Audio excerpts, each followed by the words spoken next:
This April at Subway, step up to the plate with the Bacon, Egg, and Cheese, featured $5 footlong of April. Try it for breakfast, lunch, snack, or dinner. Just $5 this April only. So hurry in. Subway. Eat fresh.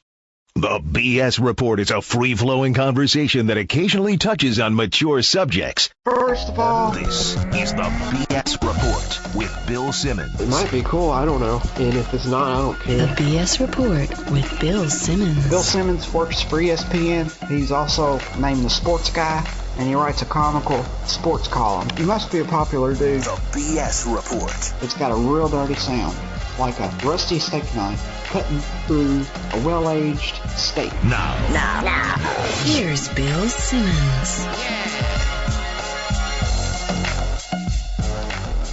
Welcome to BS Report, hockey playoffs. Grantland's Katie Baker joining me in the Grantland studio. What's happening? Hey there, happy to be here. Are you nervous? I'm very nervous. Stop. At least the cameras aren't on. Yeah, you should see me with my stats printed out around me here. Yeah, you have I don't know what's going on. You're like beautiful mind with all these paper things. You've been writing the cold-hearted hockey column for us. Pretty good. I was proud of year one. I'm excited for the playoff edition. What are you gonna expand it to 2 times a week? You did say something menacing to me on the phone the other day. I don't know how you meant it, but you said this is the playoffs for you also. Yeah.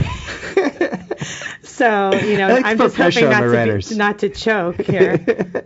You don't want to end up like the Capitals.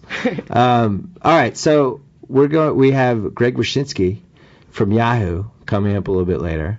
We have my buddy House to talk Caps Bruins because Lord knows America's on the edge of their seats for that one. But right now from ESPN, the guy who during hockey's dark years was really the lone voice on the network other than Barry Melrose, pushing hockey, talking about hockey, writing about hockey. And now hockey is I don't want to say it's popular again, but it definitely has more momentum than it's had since when? When was the last time hockey had this much momentum? I got to say, in the heyday of the late 90s. 94? You go later than 94? Well, there's those the 97-ish through 99 with, the Flyers and, 94 obviously for me as a Rangers fan, but, that whole golden or glowing puck era, Ooh. I think, was when it was really in the national consciousness. The glowing puck era. Let's get Bucci on the phone right now. What's happening? Well, it's that time of year. Barry Melrose comes out of his Glens Falls, New York cave and starts to earn his gigantic paycheck at ESPN.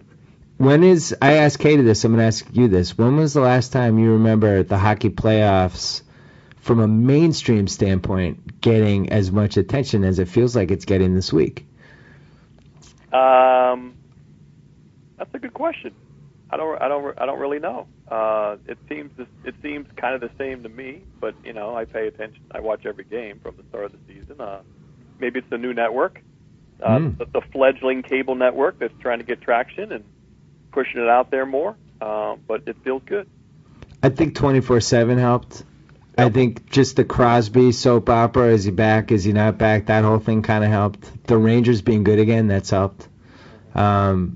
The young stars, what else? What am I missing, Katie? Well, I know that the NHL's big rallying cry this year is they want the Stanley Cup playoffs to be the equivalent of March Madness. So that's why they've really branded it around the cup. If you look at all the ads and everything, they're going to have like a 50-foot high Stanley Cup in the middle of Times Square tomorrow. So, I think the marketing and hopefully the cup is a out. good one. It is like no other sport has a trophy that comes close to the cup. I almost feel like if basketball should just steal it. I would just take it because in like 20 years from now you wouldn't even know, like you didn't even remember who had it first. But Bucci, who are you looking at? Who's your favorite right now? My favorite are the Penguins. If you go back through Stanley Cup history, the consistent component for Stanley Cup champions are people who can score goals. Since the lockout, you have to be a top 10 goal-scoring team.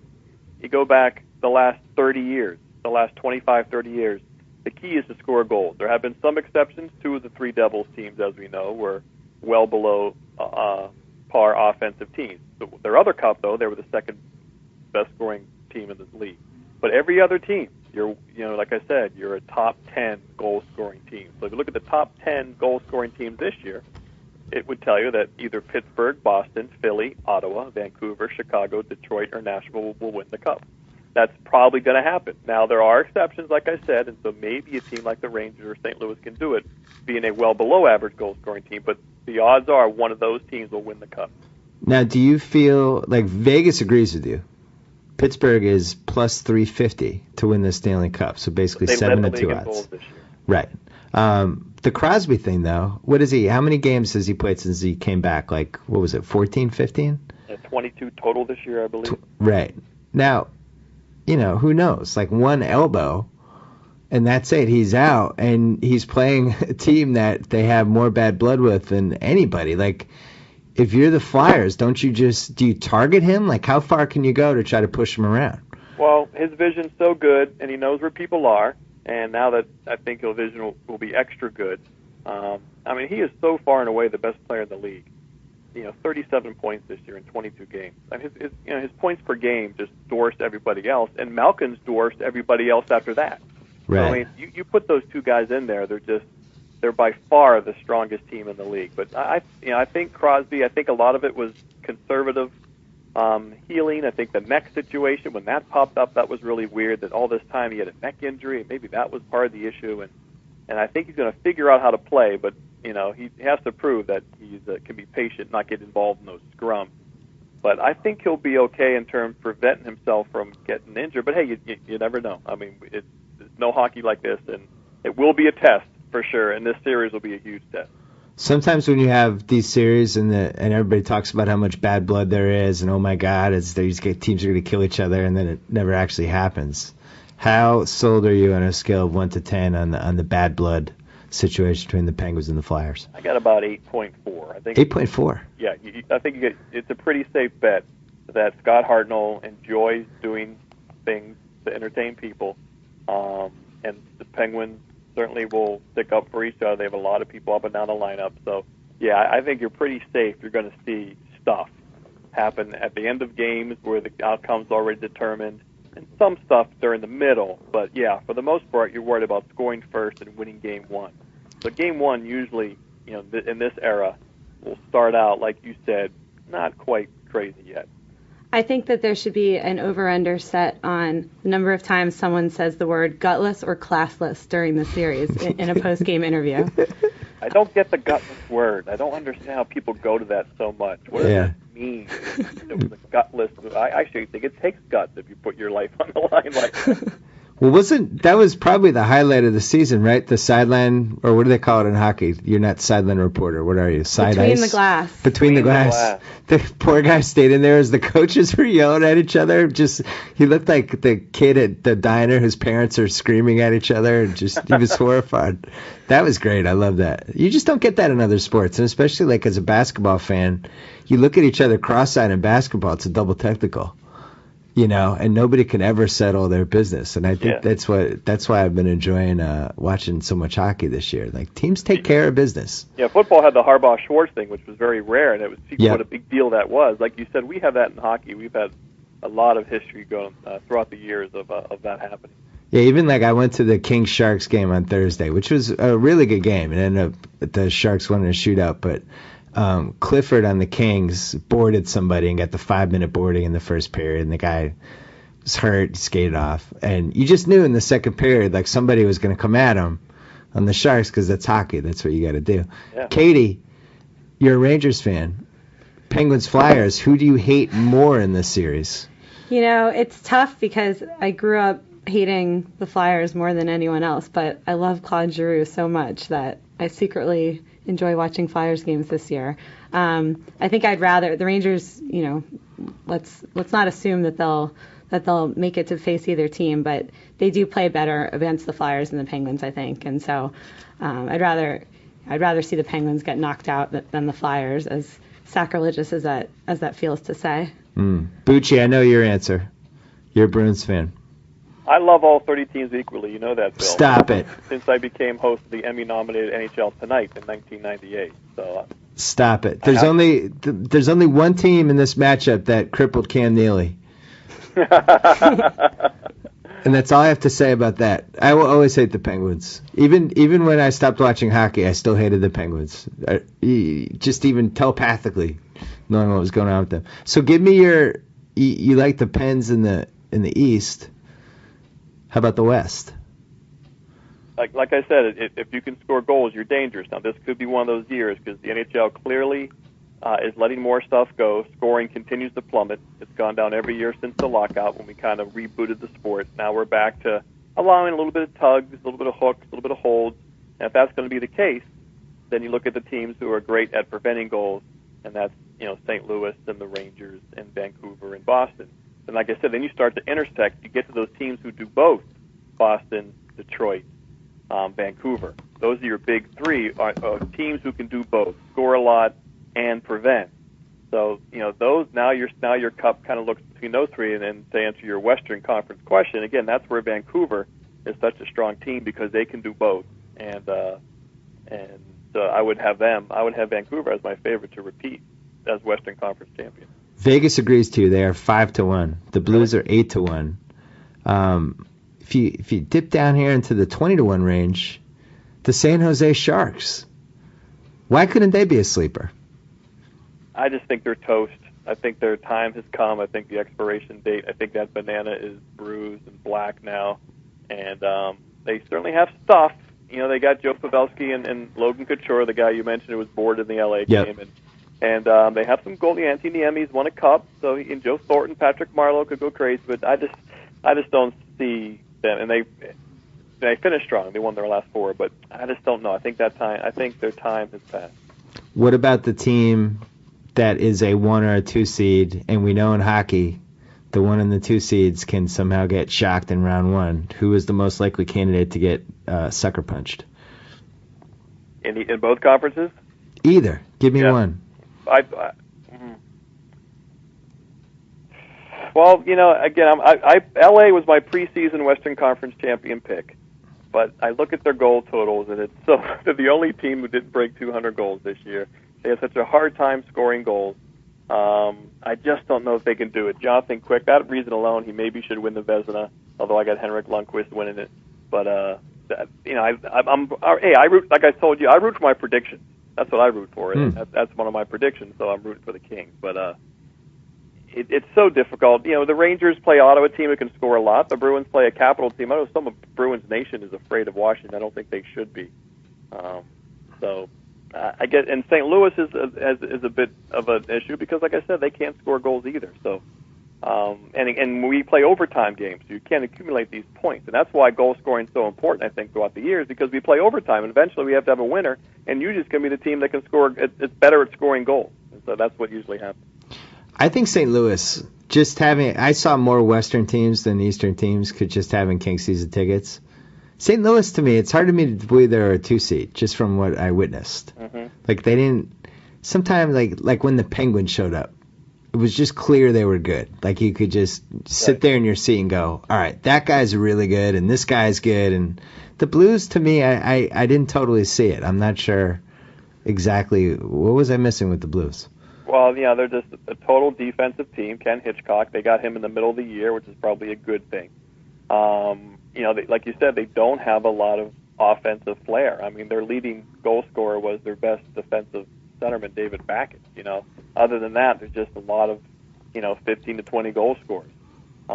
David Perron was one of those concussion guys who missed a whole year, and he's probably their best offensive player over 82 games. And, he could get hot, and Chris Stewart has had a down year. He only had 15 goals. He could get hot. He's like their Cam Neely, 21st century Cam Neely, fights and score goals and skates around and hits people. So there's enough. Again, there's stuff there. A lot of teams have stuff. You just don't know how it's gonna play out in the playoffs. But the Blues certainly, in my mind, do have enough stuff and a couple goalies that they could get through. But again, they're gonna have to score some goals eventually. David Backes led them in scoring. Him and TJ Oshie had 54 points that led their team in scoring. Katie, who do you think is the upset favorite to get knocked out, toppled? I mean, I don't know. I was nervous to be facing Washington potentially as a Rangers fan, but they've got, I think both their 1 and 2 goalies are injured, and they've got their number 3 guy starting. So he either could, as you were asking me yesterday, Bill, about who's going to be this year's hot goalie of the playoffs. Oh yeah. Maybe it'll be Braden Holtby, and maybe it won't. But I wouldn't want to. I don't necessarily think the Bruins are in danger of getting toppled by the Caps, but I think it could be a long series. If Ovechkin is plays the way he has kind of over the last month or so. For all the talk on Ovechkin not living up to himself this season, I think he finished with more goals than he did last year, and I was happy to avoid that team, but. St. Louis, it's also a question of whether their goalies will play the way they did all year. Halak made that big run with Montreal a couple years ago, so he's proven that he can do that. But the Blues and the Rangers are actually the 2 teams that have the least playoff experience of all the playoff teams this year. Oh yeah, you had the sheet. And the Rangers, their playoff game experience was not great. Yeah, they have the least total playoff games of any of the teams. They have 6 guys who have played more than 30 playoff games, compared with Detroit has 15, Boston has 15, San Jose has 14. I think they still have leadership there. They have Brad Richards, who won the Conn Smythe in 04, but that it does matter, I think, being able to play in that environment and go deep. And it becomes a different game in the playoffs than the regular season. So that said, the Rangers have played a form of playoff hockey for a lot of the season. They block shots, they throw their bodies around, they're tough. So, I don't think they'll necessarily wilt as long as Marian Gaborik can keep scoring goals the way he has this year. That goalie talk is a great point about who's going to play hot, who's going to be Tim Thomas, who's going to be Dwayne Rolison when Edmonton almost won. Because, like I said, as the league gets tighter, it's all about goal prevention. And who is that goalie going to be? Because that's one of the cool things is that he can carry a team. Right. And that's why, whether it's I look at, and I go down these teams, it's like who is that guy? Okay, well, yeah, it could be him, but you look at Pekka Rinne in Nashville. He could go nuts, and they're good enough where they could win the cup. Nashville could have the Stanley Cup, this summer. We're going downtown there, and that's where Henrik Lundqvist's issue is. I did an ESPN top 100 current hockey players list this year. It was a lot of fun. I knew it would get feedback, and it did. And I had Lundqvist not quite as high as some Ranger fans thought. And my issue with him is he's yet to step up in the playoffs, really. And like I said, you don't win cups with good goaltending. You win with great goaltending. Tim Thomas's numbers got better in the playoffs. Your numbers have to get better. And Lundqvist's and Pekka Rinne, I mentioned him, their numbers have gotten a little bit worse in the postseason. They have to get better for your team to win the Stanley Cup. So that's a great way to look at it. What goalie could get better than his good numbers during the regular season? He had, I think, almost better than good numbers in the regular season, but I'm very interested to see the play of Mike Smith in the postseason for the Phoenix Coyotes, because that's been a story where, Ilya Bryzgalov left Phoenix, everyone left them for dead, and Mike Smith came in. He was the backup in Tampa, and has just really been strong for them, and is one of the big reasons that they won their division. They're number 3, and so I think he's somewhat of a potential playoff hot goalie, but we'll see. I would have said quick, but he really fell apart the last week or so, and they should have had the 3 seed. He was terrible against San Jose. In the game they gave up 5 goals. It really felt like the Kings were sleepery, and then Carter got hurt, and then quick, whatever happened to him happened, and now I don't feel like they're that sleeper anymore. You mentioned the Rangers goalie, Lundqvist, who Brian Gumbel was swooning over on that Real Sports segment. I've never seen him just so over the moon over another human being ever. I don't know, Bill, though, if he was in this room, I'd probably be swooning. How do you think he'd react? Yeah. Do you think you'd be more or less nervous than when you sat across from President Obama? I'd be more nervous, I think. I was swooning watching Brian Gumbel swoon over Henrik Lundqvist. But he's older than I thought. Isn't he like 30 or 31, something like that? 30. Like, Yeah, he turns 30 in June, I believe. yeah, so he's had at least, maybe there is something to the whole regular season goalie versus postseason thing. My dad, diehard Bruins fan, who never gave up on the team even during the lockout and all that stuff. His biggest fear is any sort of Tim Thomas injury because he said his heart cannot take whoever who is the backup for the Bruins? Because Rask is out, right? Yeah, they hired. Listen to me. They signed some dude. I think he's Swedish. I never heard. It wasn't even his first win. He apparently had another win in his career, but because they had Marty Turco for a while. But he was a rental because they can't keep him for the playoffs. Right. This guy named Anton Khudobin. Oh my God. Never heard of him. He's actually Russian. He's a 25-year-old Russian, and so yeah. So maybe he'll be the hot goalie.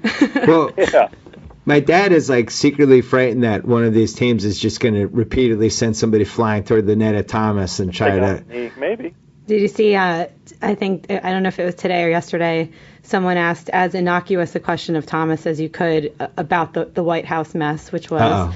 Now that you're going to be playing in D.C., is this going to be a distraction? And interview was over, scrum was over. Oh God. So we could that could ratchet up a little bit. It is funny you brought up Henrik Lundqvist, and it's amazing how the goaltender image have changed.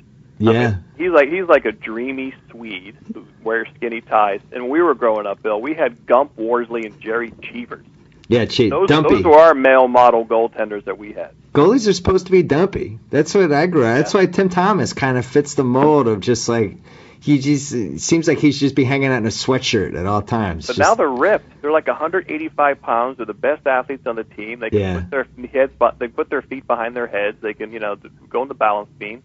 And because it's such the position is now all about flexibility and lateral movement. No position I think has changed in sports in the last 25 years in the goalie, who's gone from, like I said, Jerry Cheevers, Gump Worsley. I'm not going to get in front of that slap shot. To Henrik Lundqvist, Roberto Luongo, and his dirty salad, and the rest of it. It's just a whole different position. And I got to say, sitting behind the net for a whole season, it was. I guess I never really thought about the job that much. First of all, I don't know how you're normal when you have that job. It's just not a normal way to spend 82, or they end up playing like 60, 65. But holy mackerel! Like you're on the front line of a war. Basically, they're just things getting fired at you nonstop, and not just that, but the guys that are constantly running into you and banging into. It's just that is not an easy job, and I'm amazed, like as you said, how flexible they are. But also, like they all have their little weird OCD routines. They have to tap the stick. They have to drink like the 3 things of water. Like I think you have to be kind of a weirdo to do that job. It's like a place kicker. It certainly is. And but at least now the equipment's good. Back in the day, the equipment was terrible. The mask was pasted against your face, and so the guys never practiced because they didn't want to get hurt. So that's why the goalies are so much better now, because the goalies never practiced before because their equipment was terrible, and they weren't going to get in front of an helmet, get a slap shot in practice. You kidding me? So they could never really work on things, and so they didn't really train a lot. And once the equipment got better and the fear factor went away, then they could really make it, a science and really get in shape. And of course, then the money became huge. And now here we are. The goals. We have 2 guys who scored 50 goals, and that's why I've always said we should make the net bigger. Just like in baseball, they lowered the mound in the late '60s when Yaz won a batting title hitting .301. Then I think the same thing with hockey. The goalies are too good. They're like the offense in baseball in the late '60s. The goalies are too good. They're too flexible. The equipment's a little bit bigger, and I think we need a little more 7-5 games instead of 2-1 games. Do you think they would ever actually make the goalies wear smaller equipment? I don't. I worry about liability issues. Yeah. And people getting sued. So that's why people always say, "Oh, just make the equipment smaller." I said, "That's not going to happen. That's too late for that." Well, the other thing I've noticed is that, just watching like I'd never really thrown myself in a regular season since they had the shootout. I can't believe how many goalies just stopped the shootouts. Like, you always thought, like, when you're just watching the course of any hockey game and somebody gets a breakaway, you think the guy's going to score. Right. And you're surprised when the goalie stops him. And yet, when you watch these shootouts, it's like the goalie just seems to have a significant advantage. And if anything, like, it's really hard to beat a goalie with a conventional move. Any puck they can see, they're usually going to be able to stop it, catch it, deflect it, whatever. And, it does make me think, like, maybe you do make the goal just a tiny bit bigger. I don't know. I wouldn't make it much bigger, but maybe it could be like 6 inches wider. Not even higher. That, just an inch. All you need is like an inch higher and an inch wider. That's really all you need. Then all those goals we hear, all those shots we see hit the pipe, and how many we hear those? They're now goals. It's like I said, you wouldn't even need 6 inches or that much. All you need is like an inch wider and an inch higher, and it'll make a big difference. And yeah, because goalies have always done pretty well on penalty shots before we had the shootout. But yeah, there's guys this year who are unbelievable. Varlamov in Colorado saw 24 shootouts. He let 2 goals in out of 24. Wow. And Marc-Andre Fleury was great, and Jimmy Howard was great, and so yeah, it's a huge advantage. And I think the NFL, one reason why the NFL exploded. There's many. The gambling, the fantasy league, but also they always make sure the offense has a little bit of an advantage. Yeah. And I think that's important in the entertainment business. I think if they ever did make the goal wider, which knowing the NHL and their propensity to enact rules changes would probably take another decade, but yeah, I propose we call it the Gordon Bombay rules change, a couple inches to the left. I can tell you that just with the shootouts and the Kings, huge advantage not to have shootouts anymore for the Kings. They might have been the most inept shootout team I've ever seen. Like San Jose had basically 3 seed on the line. The guy gloved one of the shots. Yeah. You can't glove a shootout shot. It's embarrassing. It's like when Jonathan Quick was not good this year in shootouts. He was only 56%. So I think for sudden death that might actually help them. We got to talk about the Bruins. Yeah. I thought the Bruins, when everybody was healthy for that 6 or 7 week stretch after they had the little Stanley Cup hangover, and then all of a sudden they started playing well. Seriously, that was the best I've ever seen a Bruins team play. You accused me of jinxing them. Yeah, and then Katie Bakes jinxed them, and I think she congratulated them on winning the 2012 Cup or whatever you did. You worked your little feminine wiles, and immediately things fell apart. Tim Thomas went to the White House. Nathan Horton got a concussion. How are you feeling about the Bruins heading into the playoffs? I'm feeling scale of 1 to 10. Again, 10 being the most optimistic. Probably like a 7. Like you said, the Nathan Horton concussion. That bully line of him and Lucic was really a strong line to really set the tone in these playoffs. And sometimes Horton would come and go offensively, but he could always take the body. And that kind of set their depth really good. I mean, you knew Tyler Seguin was going to step up anyway, and be a top 6 forward from last year. And he led the scoring at age 19. His upside is huge. But again, I just worry a little about Thomas. He just seems to be a little bit off. Like I said, his numbers last year were just off the charts, and that's what it takes to win Stanley Cups. He was just otherworldly, and he's going to have to, probably going to have to repeat that again this year. Maybe not as much because they do have a little more offensive game because of Sagan. But again, they can score and they can prevent, and that's the old Detroit Red Wings when they were in it every year. Formula that you have to have. But again, it comes down to Thomas. I mean, last year a .940 save percentage in the playoffs and a 1.98 goals against. That's what it comes down to. The goalie that plays like that's going to win. So it starts with him, and then and works out from there. You know who doesn't fear the Bruins? Katie Bakes. Well, I was going to say. Ooh, did I just lose my? No, I don't think so. Oh. I was going to say if the Washington Capitals do what they did near the end of the season when they could barely, they'd get a lead and they would kind of sit back and, if they do that against the Bruins, that's what the Bruins are best at is if you try to sit back like that, they're just going to attack you. You're going to score, 3 goals in 2 minutes, and it's going to be a totally different game. So I think it'll depend on if the Caps can actually, push when they've got leads and not, play not to lose. And, they've kind of been playing some version of playoff hockey for a while now, trying to just make the playoffs. So, that I guess it goes either way on whether that helps them or what, or whether that it's going to be too much and they're not going to have the goaltending. And I don't know. I just didn't want to have to play that team in the first round. So And how about your boy Chris Kreider signing with the Rangers, Katie Baker? Did he sign yet? Yeah. When? Must have been when I was walking over here. He's going to be at practice tomorrow, and he can play in the playoffs. So There we go. Boston College Eagle mojo. Oh, she's so happy. You should see her right now. But here's the I question. knew it would Clothes light are her off up. right now. I knew it would light her up. But it's just, here's the thing with Kreider. Can you imagine John Tortorella? I don't know. I just imagine him saying, "What? I got to take this college kid that hasn't been with the team all year." But he's a fellow, at least he's coming from Boston. So True. That might help. Yeah. Well, wow. I was starting to think that wasn't going to happen. I was hearing all these conspiracy theories. So I'm surprised it didn't happen the night they won. I know. Other guys were signing, their team lost, and boom, they were. I don't know why it took 2-3 days. Yeah, Jeremy Welsh from Union College was 2 hours later. We barely had time to interview him after the game before he was on his way to join up with the Hurricanes. Who, by the way, bold prediction for next season: Carolina Hurricanes are gonna have a big bounce back. I like that pick too. I agree with that. Yeah. Carolina Hurricanes. They had Just stop it. They've got such good youth. They've got a good goalie. It's not like they're one of those teams that is going to spend their off season trying to fight for Corey Schneider or something like that. They've got Cam Ward, and they just. I feel good things about that organization. They stole the Whalers.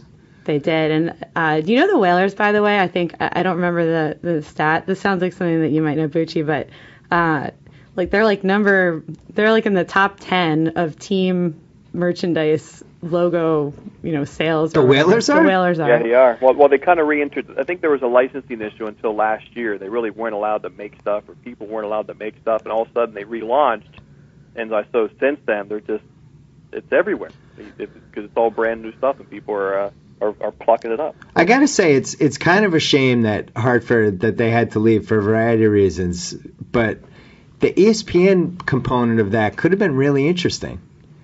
You think about ESPN potentially could have bought the Whalers and just made them like the ESPN hockey team. It'd be like the Toronto Maple Leafs. Yeah, they already bought the Ducks. Disney bought the Ducks once. But it would have been interesting to have a team like that close to ESPN. I feel like ESPN, think of how many employees ESPN has. They could have taken the Whale under their wing. They could have. And ESPN's a very successful corporation. That could have worked. All right, so your prediction is Penguins. I mean, you basically, you went chalk on us. You picked the Penguins and the Canucks. Well, no, that's the two teams I would look at. But if I had to pick two teams, I would go, I'm going to go Nashville Penguins. Whoa! All right, that's a real pick now. Yeah. Predators 15-1 for anyone scoring at home. That's a good number. I would jump on that.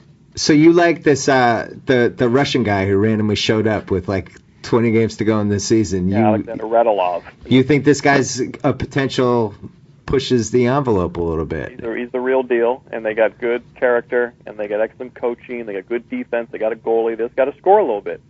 They can score a little bit, and they have that goalie, like I said. If you great goaltending, increase your regular season numbers, you got a shot. Well, nothing would light up the Nielsen ratings quite like Nashville in the finals, so we'll keep an eye on that. Bucci, anything to plug? I got a new video blog coming out this week, and other than that, no. All right. We'll see you on NHL. I'm sure you're growing your playoff beard as we speak. I might actually grow a playoff beard. I'm thinking about it. Are you going to grow in for the Kings or the Bruins? The Beardathon? Or I think whoever goes longer. Bruins. Yeah. Yeah. My heart's with the Bruins. Yeah. But I will say that I felt like I had a lot at stake in that San Jose game last week because as a season ticket holder, you want the Game 7. Right. I was really rooted for the Game 7. And then, of course, they lost the shootout. But anyway. All right, John Buccigross, thank you. Peace out. All right, now we're going to call Wyshynski. All right, let's move over to the Puck Daddy himself from Yahoo, Greg Wyshynski, on the Subway Fresh Take Hotline right now. You missed it. John Buccigross came on before you and broke the news to Katie Baker that Chris Kreider had signed with the Rangers, and she actually did some weird move with her body, it knocked her spine out for a second. She almost collapsed. I was electrified. It was very exciting. It was probably one of the most exciting BS Report moments we've ever had. How do you feel about that addition to the Rangers? Well, as you know, I'm not a Rangers fan, Bill. I know. I'm actually a New Jersey Devils fan. So I imagine for someone who hasn't tasted the victory of a Stanley Cup since all the way back in 1994. And then before that, all the way back in 1940. Yeah. I imagine this news is very exciting. Oh, wow, some Rangers Devils. Well, not Rangers Devils, as Wish knows from back in the message boards days. It's the Rags and the Debbies. Rags with a $sign. Well, back in the message board days, what does that mean? Well, you see, Katie and I both actually cut our teeth, our blogging teeth, back in the news group era of fan criticism and fan interaction on the internet. She's written about it on Deadspin. Yeah, yes. Those were the chaotic days of Rangers fans and Devils fans and Flyers fans all trying to say terrible things about each other and then believing it would never again appear on the internet after it's been said. It was a naive time, really. And now we just say terrible things about each other anyway on the internet. Exactly. Just more people see it. You know, Bill, the way things stack up, if things go according to plan in the Eastern Conference and the Devils beat the Panthers and all of the higher seeds hold serve, why, it'd be the Rangers and Devils in the Stanley Cup Eastern Conference semifinals. Wow. Now, when was the last time that's happened? Was that the series? I'm going to say it's the series. You know what it was? It was the series where Avery waved his stick in front of Brodor's face. Huh. And they did that thing. They didn't know. They had to invent the rule on the fly that you weren't allowed to do that. I think that was the last time the two teams played. R.I.P. Sean Avery. Poor Sean Avery. I liked there was a New York Times article about Lundqvist this weekend where it said that Sean Avery has picked out most of his wife's, not wives, multiple, clothes. And I wonder if he's still going to be doing that during the playoffs. So he went from being one of the preeminent pests in the National Hockey League to being the Rangers goalie's wife's fashion consultant. Not since Dennis Rodman have we seen an athlete fall this quickly upon leaving the league. How are you? Are you sold on the Rangers? Like, is this a regular season team? What's your take? I'm a little concerned about them offensively. I think the undoing for the Rangers in previous postseasons has been an inability to get that one goal that they've needed, mostly against the Capitals, but that one goal that they've needed to give Lundqvist the offensive support. Like, he's always money. He always comes through. You don't worry about him.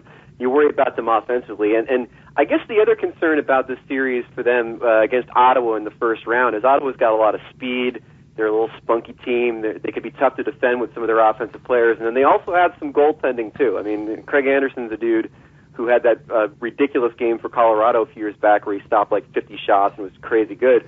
So it's not the easiest of first-round matchups for the Rangers. I think they actually probably would have preferred to play the Capitals.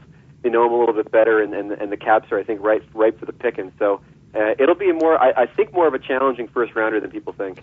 We need to pause and just give props to the Senators. I think every sports writer in the nation had them picked to finish, 15th in the conference, and here they are in the playoffs. So for that alone, I was not expecting that. I will only give props to the Senators if their fans do the right thing, which is to forego the playoff beard and grow the playoff bushy mustache like their coach Paul McLean. It's the only thing that should happen in Ottawa this year is if your coach has a gigantic duster on his face, you should follow suit and grow one yourself for the playoffs. That's an interesting move. Like, instead of doing the cliched playoff beard, go with a cliched playoff something else. Or uncliched, I should say. Exactly. And I mean, we did receive some sad news today from the playoff follicle front, which is that it seems as if Patrick Kane will forego both the playoff mullet and the super cool DJ Jazzy Jeff lines on the side of his head that he had last year.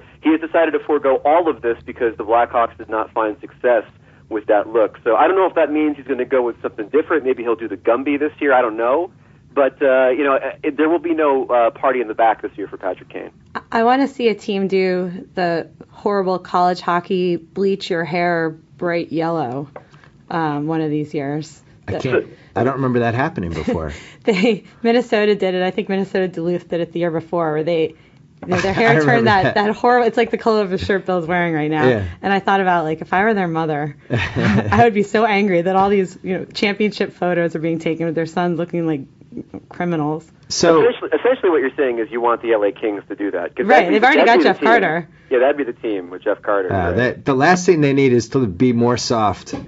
The Kings. Dustin Penner would look pretty good. Yeah. So Rangers Rangers Devils and Bruins Penguins looming as our round 2 series. I mean, that looks so good on paper that makes me think somebody is going to screw that up. So who is the most likely candidate to screw that up? Ooh, good question. I guess the most likely candidate would have to be Pittsburgh, just by the nature of how competitive that series could be. I have them winning in 6, but it's going to be such a bloodbath. I mean, it's a throwback to the glory years of the Patrick division. I mean, 2 teams that just despise each other. The players despise each other, and the coaches despise each other. I'm hoping there'll be fights in the press box. I mean, it's one of those beautiful throwback series. And when you get into that chaotic thing of 2 teams that just have general animosity for each other, it kind of makes the whole thing a little bit unpredictable. I mean, I think Pittsburgh's clearly the better team. I think if Philly was healthier on D, that it might be a different kind of series.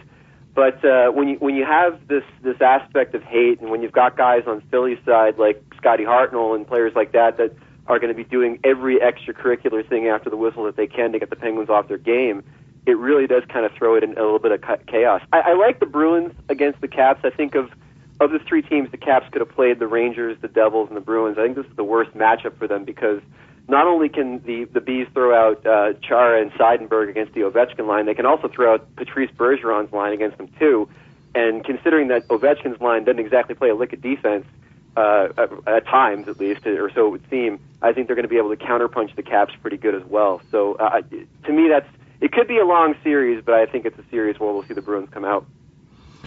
What do you think, Katie Bakes? Yeah, I mean, I don't know. I think it just comes down to whether the Caps will, like I was saying earlier, whether they'll do the thing where they sit back on a 2-0 lead, and if they do that, Bruins are going to walk all over them. Is it all right that I'm not afraid of the Caps just solely because of their playoff history? I feel like that stuff matters, man. You bring baggage into the playoffs, and even the Caps fans think that they're going to just fall apart. Although, it could work the other way this year, which is that they go in without any pressure. I mean, it seems like towards the end of the season, yeah, they're trying to make the playoffs and stuff, but there's no expectation of, we're finishing first, we're the big dog on the block. It's almost like a shared DNA between them and the San Jose Sharks in that aspect. Right. The Sharks you picked before the season to win the Cup of Stanley. Now, I was really hoping that maybe that had been forgotten, or maybe that episode had been deleted. Katie Bakes told me to bring it up during the podcast. Like the message boards, it never goes away, Wish. But wait a second now. Yeah, I picked the Sharks to come out of the West, and I've just been massively disappointed. I mean, even at the end of the year where I thought they sacked up and did pretty well against the Kings, they're just a team. They remind me of an old rock band that's still trying to remember what the chords are. You know what I mean? It's like they seem like they look like the Sharks and they smell like the Sharks, and you know the names, but they just don't look like a team that's all that engaged in trying to win a Stanley Cup. And I find that kind of shocking. I really thought this was going to be the year where they break through, having been the bridesmaid in the Western Conference this past year. Sometimes they feel to me like a team full of, quote, glue guys that doesn't have a glue guy.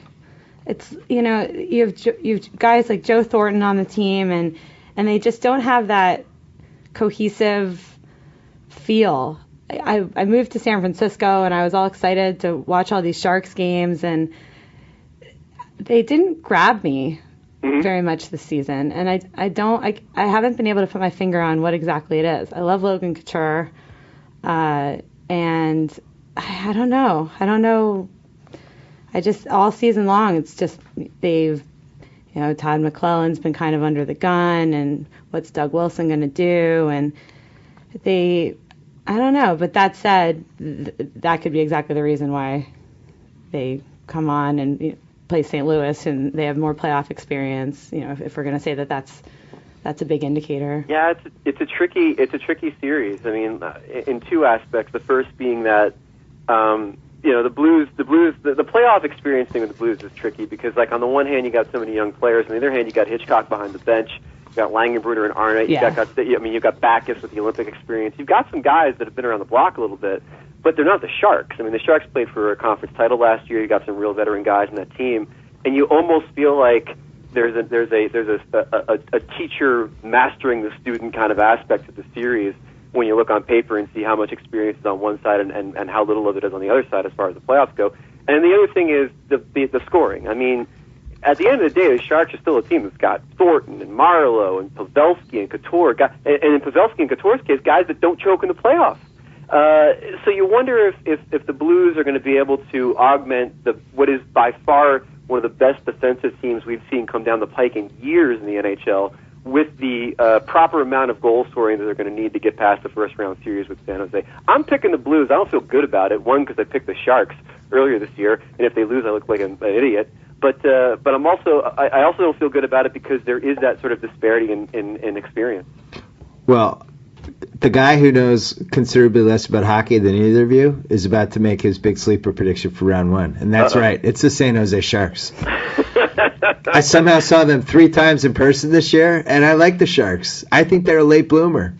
I thought you got to take something from the fact that, you know, their butts were on the line the last 4 games. They came through in L.A., you know, knocked L.A. out in 3 seed, then won again on Saturday. It seems to me like they have a lot of guys who have been there before, which we know in hockey matters. The goalie's pretty good.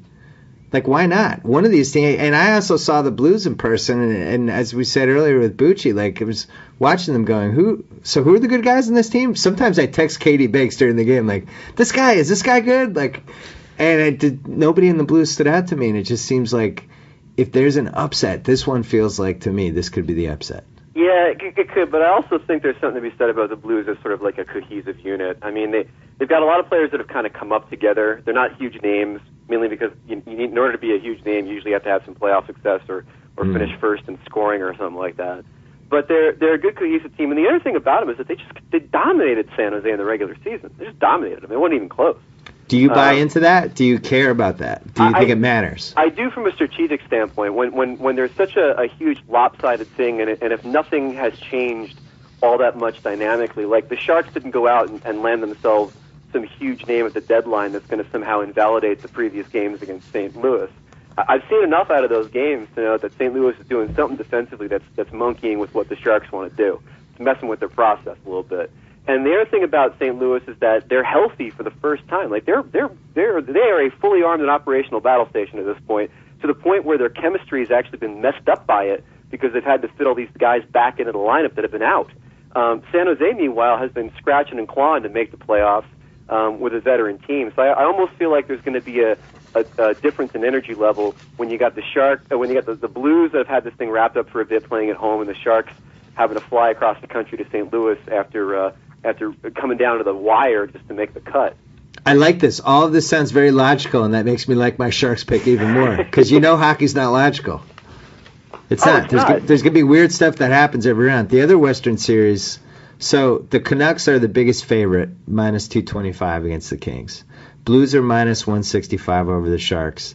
Blackhawks are minus 130 over the Coyotes, so they're a slight favorite. And then Predators, Red Wings, dead even. Yeah. Vegas has no idea. They're saying you take it. We don't know. Yeah. I want the Coyotes to win. By the way, that series. Why? The Blackhawks are so much more fun. Because Shane Doan, good guy. Yeah. I think, and I actually think that they've been a pesky playoff team for a few years, and the goaltending that they're going to get of Mike Smith will probably be enough to potentially get them past the first round. I picked Chicago in that series. One, because I'm entertained by them, and at the end of the day, you know, the old adage is there cheering in the press box is the question I always get, and I tell them absolutely there's cheering in the press box because we're all cheering for the best story, or the best outcome that's going to allow us to get time off, or things of that nature. And in Chicago's case, I think Chicago advancing into the next round to me is so much more interesting in the sense that they'll probably play Vancouver. And then we get to see Roberto wet himself again. That's a good point. Yeah, exactly. So maybe I've changed my mind already. Yeah. What's going to happen with Jonathan Toews? Is he what do we know and what don't we know about that? Well, we know he had a concussion, and we know that he's had trouble getting back, and he thinks he's going to be back, and the team has kind of said, much like the Capitals said with Nick Backstrom, that it's sort of up to Toews to come back. So it sounds like he'll be back, which is one of the reasons why I picked him, because I think getting him back in the lineup, even if he's not 100%, is such a kick in the rear for them that I feel like it's going to energize them a little bit.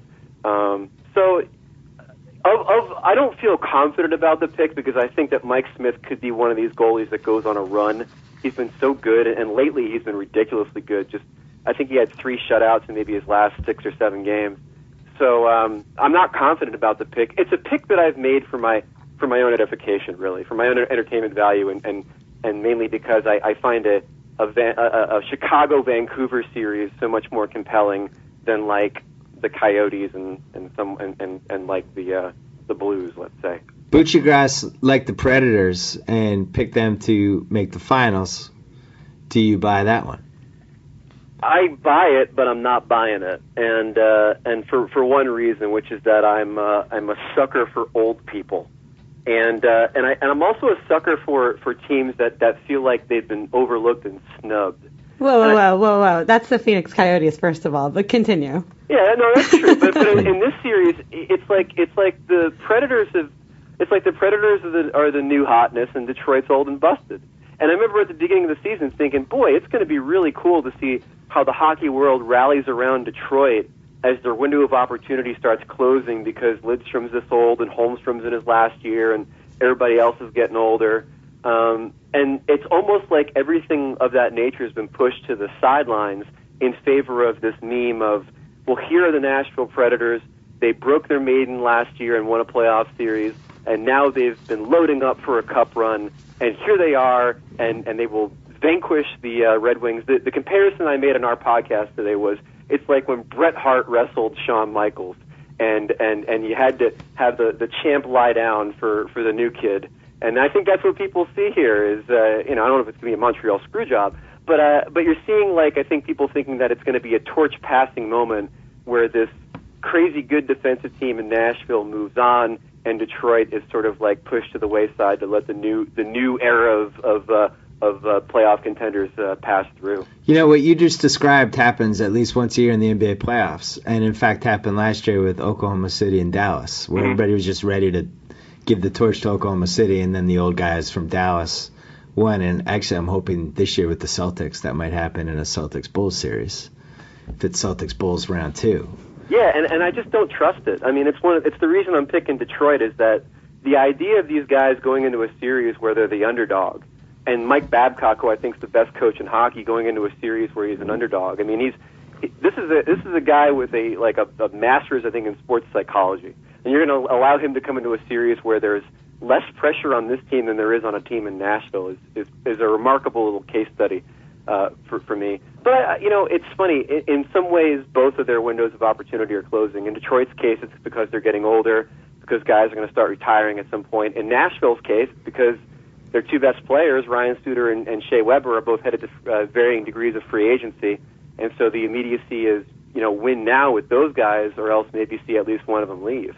Yeah, and who knows, same with Radulov to an extent, whether he'll want to come back or whether he'll test the market or whether his ability to come to the United States in the first place is contingent on him signing a deal with the Devil to go back to Russia for eternity after this. And that's one of the reasons I'm kind of silently hoping that they do win Nashville, because the idea of them kind of not stashing away Radulov, that's not the right term, but having Radulov over in Russia and then bringing him back here and then really kind of pissing off the rest of the GMs in the Western Conference in doing so, there's something beautiful about that. There's something beautiful about the way that their GM, Dave Foyle, played that whole situation, and something beautiful about the way that he's been able to kind of build this roster in a non-traditional market. There's a lot of reasons to hope that Nashville wins. I just feel like the old assassins are going to come in and take them out maybe in 7 games. But that might just be me getting blinded by nostalgia. All right, so who do you have now as your Stanley Cup pick? The final I have is Pittsburgh out of the East, which, as you might remember, Bill, was my original pick. Yeah. So I'm looking like a big old smarty pants there. Yeah. And then coming out of the West, I'm going to cast my lot with the St. Louis Blues. I mean, granted, they do not have the Simmons seal of approval. I think in that way, I'm screwing myself. But I like a good, stout defensive team, and I like some of the guys they have up front. I think they're gamers, and I just feel like maybe the enthusiasm in that town will carry them through. And I'm also hoping that at some point Vancouver gets knocked off So maybe that makes the path to the Cup a little bit easier. And then once they get there, they'll just get smoked by Sid. I mean, they'll just lose in like 3 games if that's possible under the CBA. You guys both seem to be just writing Sid in through these entire playoffs when he just played 22 games and could get checked once and he's out for the playoffs. Yeah, but even if he gets checked once, that's still a team that won like 9 or 10 in a row when he got back. I mean, they're just a damn good hockey team, and him being back just makes them all that much better. And you're right. I mean, the dynamics of their journey to the Eastern Conference Championship, such as it is, could change dramatically with one hit. And the dynamics of a series could change dramatically with one hit. I mean, geez, the Stanley Cup Final last year would have been completely different if Aaron Rome didn't take out Nathan Orton. Yes. So with that in mind, I mean, there are some obstacles in their way, and I agree with you that I think that people even overlooking the series against the Flyers is sort of foolhardy in handing the conference over to the Penguins the way some people are. But I just think that from start to finish, when they were healthy, they were going to be the best team in the East, and it's one of the reasons why I think Vegas has responded the way it has to them. I mean, I just think that's the best team in the East, even though they're the 4 seed. What's scary about Pittsburgh is that I feel like they never have everyone. Someone's always out, whether it's Letang or Sid or Stahl, and they keep winning, and it's kind of scary. Voltron when they're all back together. Yes, all of the Lions together forming a perfect robotic monster that's able to take out dinosaurs from other planets. I agree with you, Katie. I think your assessment is spot on. The thing also about Pittsburgh is that if they do have a flaw, no one's allowed to speak about it, or else you get a fine from the National Hockey League. So I mean, that's also a pretty impressive thing about the team. All right, let's go. Quick quiz just for the casual fans listening. Best player not named Sidney Crosby in the playoffs. Katie, you go first. I gotta go with his teammate. I gotta go with Evgeny Malkin. Yeah. What do you think, Wish? Yeah, I think I'd go Malkin too, but with a nod towards the season that Claude Giroux's had for Philly. He's been ridiculously good. And if you're including goalies, as much as I respect that gorgeous Swede between the pipes for the New York Rangers, Jonathan Quick's been the best goalie in the league this year for LA, without question. He's not had the same help that Lundqvist has had. He's done more with less, and he's the only reason why the Kings aren't watching the draft lottery tonight. Goalie you trust the most in the playoffs? Wish you can go first. Marc-Andre Fleury of the Penguins. He hasn't played well coming in, but like you can count on one hand the number of guys that you could talk about being money goalies in this league, and he's money. He's got a ring. He backs it up. He never gets the credit he deserves, but if I need to win a playoff game, I want Fleury between the pipes. Katie? It's a good answer, but I'm going to be a homer and go with 30 Rock.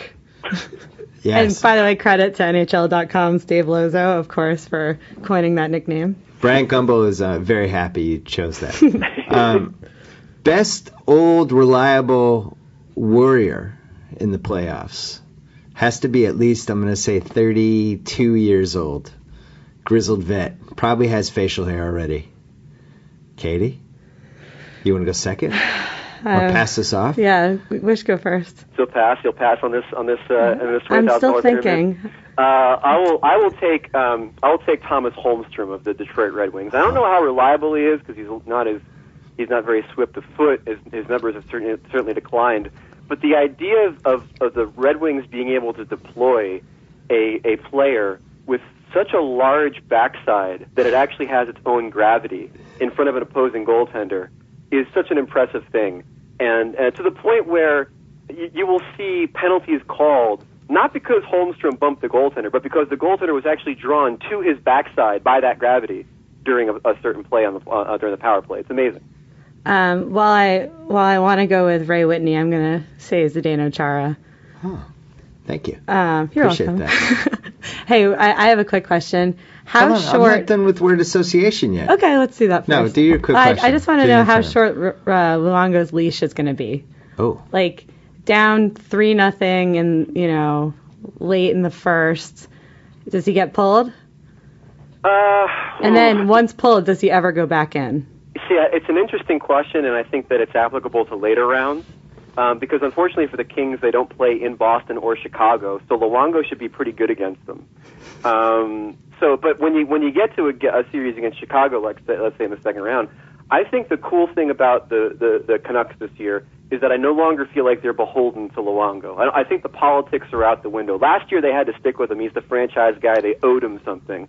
Now I feel like it's cool with the media and it's cool with the fans if they turn the reins over to Corey Schneider now. I really do. I think they can do it without incident. It's like, it reminds me back in Katie will and I don't really remember this on the podcast. It remembers back in New York when you had the Van Beesbrook-Richter thing, and you had the different fan bases kind of split up between the two. And it was also reminiscent to me of the Mark Jackson-Rod Strickland 1-2 punch with the Knicks, where you had people like, okay, it's time to turn the reins over to this other guy. Best defenseman in the playoffs right now. One you trust the most. You can go first, Wish. The one I trust the most is Chara. Best defenseman is probably Shea Weber. I voted for him to win the Norris this year over Karlsson with Ottawa because Karlsson doesn't really play defense all that much and doesn't play on the penalty kill. And to me, Weber's had the better season. But Chara is the guy that I trust. I mean, if you need to deploy somebody to shut down someone else, it's going to be Zdeno Chara. Also because of his Leonidas beard. I mean, his Leonidas beard. Actually, both guys, Weber and Chara, have ridiculous beards. But the image of Chara with the cup over his head, screaming and detaching his jaw like a xenomorph from a Ridley Scott film was really impressive. Katie? Yeah, I mean, I set him as my grizzled vet, so he's my D-man too. Best fighter in the playoffs who's not a goon? Oh, that's an easy one for me. And no, I'm not sucking up to the host. Milan Lucic. Luch is such a beast. And you should see Bill's smile, by the way, when I said Chara and you said Lucic. It's equivalent to my Chris Kreider.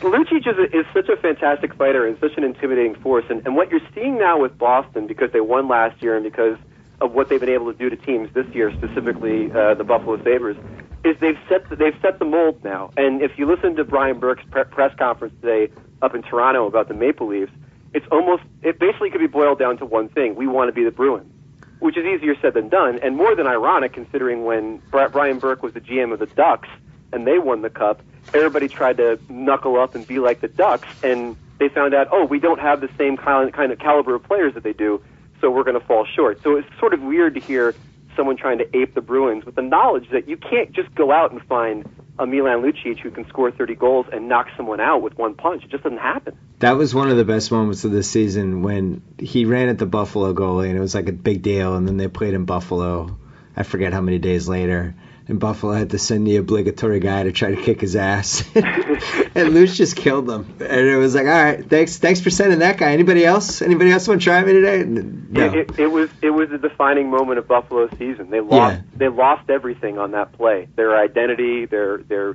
will to compete. It was the single most humbling thing I've seen in a long time. I will say I saw every team in person this year who's good except for the Rangers. Because did they even come to Los Angeles this year? I don't think they did. I don't think they did. Bruins. I was hoping it was because they weren't good. Or maybe they played them like in. They might have played them overseas. Whatever. But the Bruins were so physical in person. I do feel like the East is a little more physical than the West in general.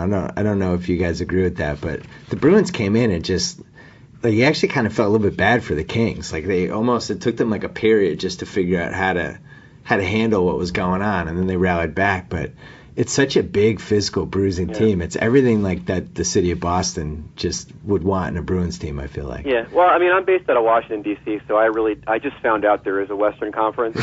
So, I mean, I hear the teams are pretty tough out there, but I haven't actually seen any of them. Yeah. My fighter who's not a goon, who I'm interested to see how his role is in the playoffs, is Philadelphia Flyers' Wayne Simmons.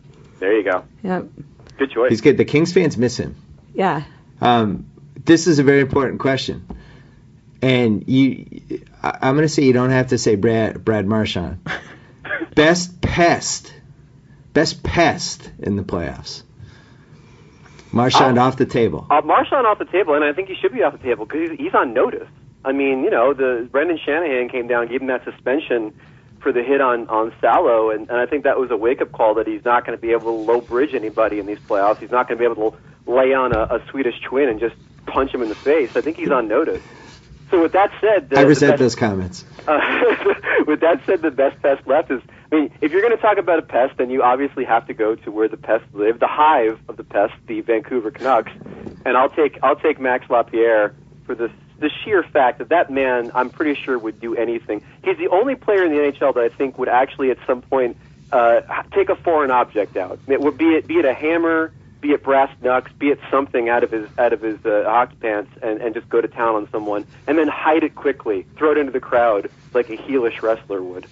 I love those. It's one of my favorite things about hockey versus basketball is the pest. Basketball, you're not really allowed to have pests because of all the rules and the ways. Katie, who's yours? Well, I'm just thinking about how annoying it must be to play Scott Hartnell. Those smiles and the hemp necklace and the hair, and he would drive me nuts. Yeah, it's like getting barked at by Chewbacca for 60 minutes. It's a real pain. Or someone at a Dave Matthews concert. The Kings have a guy named Lewis who I don't feel like is a pest. I don't feel like he does this stuff intentionally, but for whatever reason, every team tries to beat him up and takes runs at him, and almost like you don't know what he did. Like, is there some sort of inside story that only people in the league know? But I always wonder when there's like that one player on teams that everybody takes a run at. The real interesting thing for me with the Kings as far as pests is Mike Richards. I mean, Mike Richards is going to go into Vancouver. It's like he's going to be with his own kind, not only because there's pests there, but because there's a thriving nightlife. And I'm going to find that matchup intriguing if they match him up against the Sedin line, because it could be a real. He used to go to war with Sidney Crosby back in the Eastern Conference, and I imagine it'll be the same thing in the playoffs here. Which story? Here's my quick answer. Which storyline never gets less funny? The Mike Richards Dry Island or the Dustin Penner just being Dustin Penner? Well, I mean, the Dustin Penner thing now has a touch of melancholy because the woman who made him his pancakes is no longer his woman. It's true. So I mean, there is that. I will tell you the most overplayed storyline as far as comedy goes has to now be the Tim Thomas Obama thing. Yeah. One, because it's completely misguided. His beef was with the government and not necessarily with Barack Obama. And B, because every single person within the Washington, D.C. area, maybe on the entire eastern seaboard, has made the Obama should show up and sit behind Thomas and blah, blah, blah, blah for Game 3 joke, which is unfortunate. He better not do that. Obama, of course. Yeah, well, he can't be on my podcast next year if he does that. There is a certain irony, though, to the idea that Obama hasn't attended a Washington Capitals game during his entire presidency, and then he'd show up to see the guy who wouldn't show up to see him. Mm. I mean, from a storyline perspective, it's kind of fun, but from a hackneyed joke perspective, I think it's kind of lost its luster. I think it would be tough for him to go to a hockey game. Think so? Why? Well, in basketball, at least, like, he can sit courtside. And you can basically be protected, buffered. I don't know where you'd sit if you were Obama in a hockey game. Like there's going to be a lot of. I would put him between the benches with Pierre Maguire. That way, Pierre can watch out for him. They can have chats. He can teach him the game as it's going on. Tell him where all the players played their junior hockey. I think that's the obvious place really for Obama if he went to a game. Yeah. I was just about to say Pierre will tell us, Obama's elementary school teacher's name.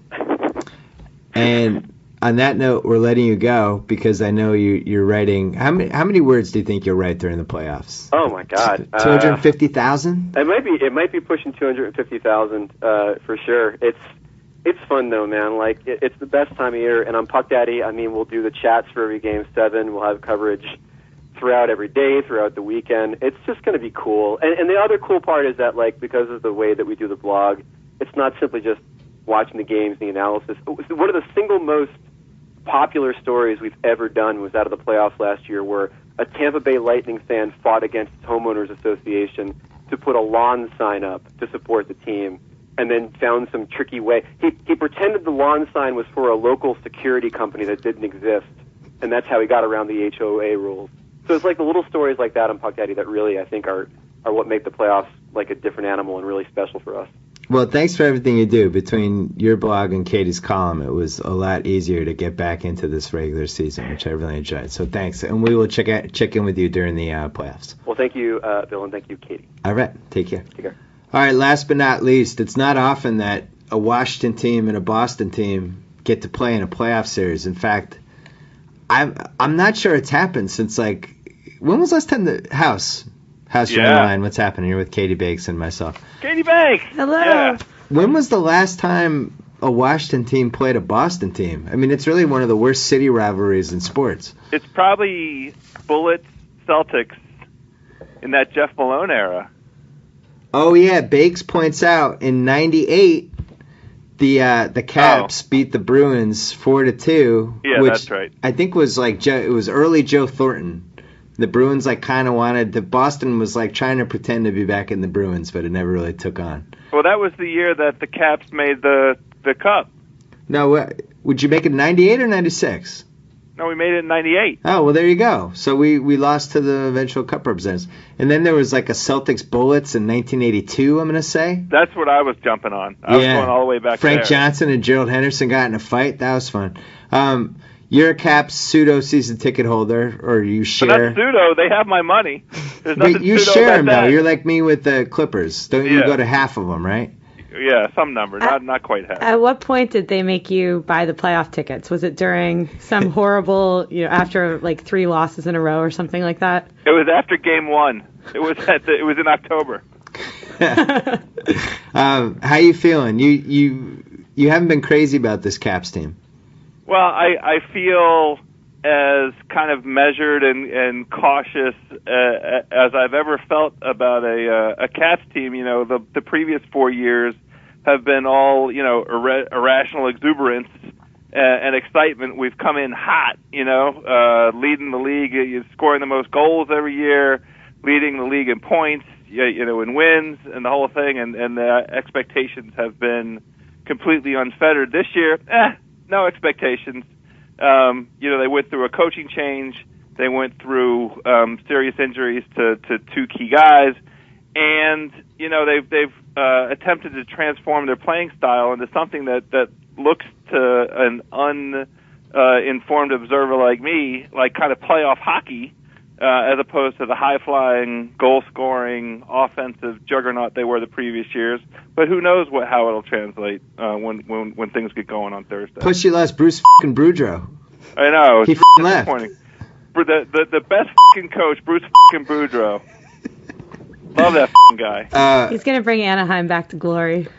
The way you described the Caps, you almost sounded like it was like a girl in college who kept falling for guys, and then they kept burning, and then by junior year didn't totally trust guys anymore, but that's when they fell in love. Well, Maybe that'll be the Caps for you. What do you want me to do? They're hot. They look so good the past 4 years. They talk nice to me. They made me feel good about myself. Well, if it's any consolation, Katie Bakes, Rangers fan, did not want to see the Caps in round 1. Was relieved when the Bruins drew the Caps. So that's the nice position that we're in this year. It's kind of exciting for once to be kind of the mysterious underdog, the team that nobody wants to play. The curious thing is we have a head coach who's never coached a playoff game, and we have a starting goalie who's never played in the playoff game either.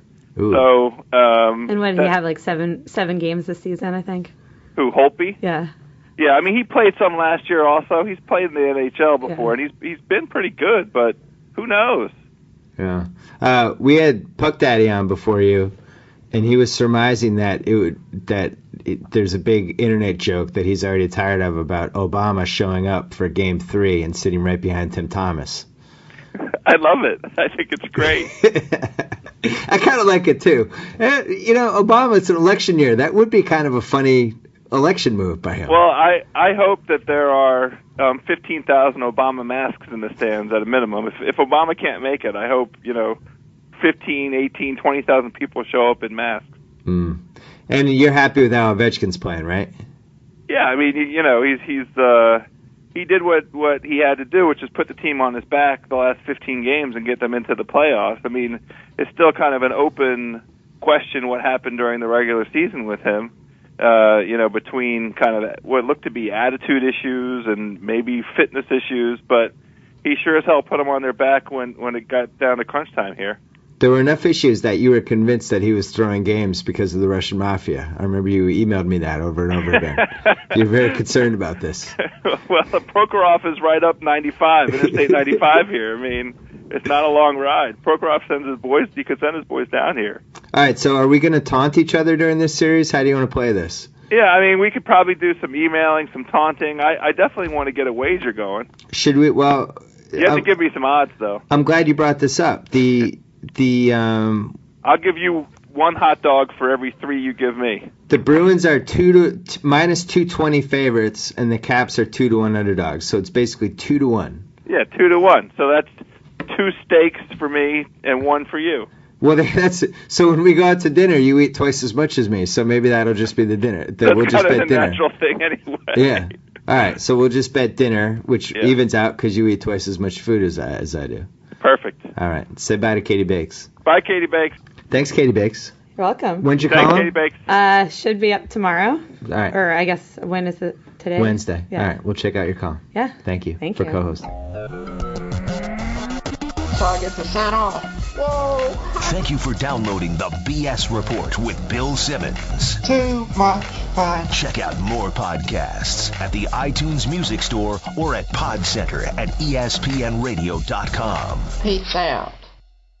Bill's dropping the mic for the day, but keep those headphones on and speakers on, then crank up the volume, because there's some big news from Subway. Talking absolutely huge. This April only, you can get a 6-inch sandwich absolutely free when you purchase a 6-inch sandwich before 9 a.m. That's right. Get one free when you buy one. From the irresistible steak, egg, and cheese to the tender turkey breast, piled high with all your favorite veggies on freshly baked bread. Hurry in before 9 a.m. to get your free sandwich today. Subway. Eat fresh.